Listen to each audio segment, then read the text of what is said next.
వాడి భార్యకు ఒంట్లో బాలేదంట్రా. యశోదలు జాయిన్ చేశారు. హాస్పిటల్ కాదు, బృందావనం బార్కి వెళ్తున్నానంట వాడి ఫ్రెండ్స్ తోటి. ఎన్నిసార్లు మోసపోతారు నాన్న మీరు? దానికి మా నాన్న చెప్పిన ఆన్సర్ నేను ఎప్పటికీ మర్చిపోను.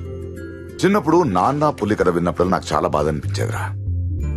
ఒక అబ్బాయి వాళ్ళ నాన్నను ఏడిపించడానికి పులి వచ్చిన 2 సార్లు అబద్ధం చెప్పాడు. వాళ్ళ నాన్న వెళ్ళాడు, పులి లేదు. 3ఓసారి నిజంగానే పులి వచ్చిన నా అబ్బాయి అరిచాడు, అబద్ధం చెప్తున్నాడని నాన్న వెళ్ళలేదు.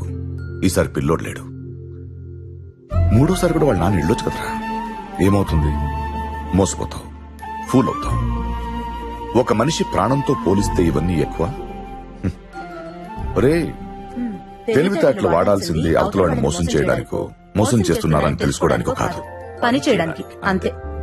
అంతకు మించి వాటి వల్ల ఏ ఉపయోగం లేదు. మా నాన్న డెఫినేషన్లన్నీ ఇలా కొత్తగానే ఉంటాయి. ఆయన దృష్టిలో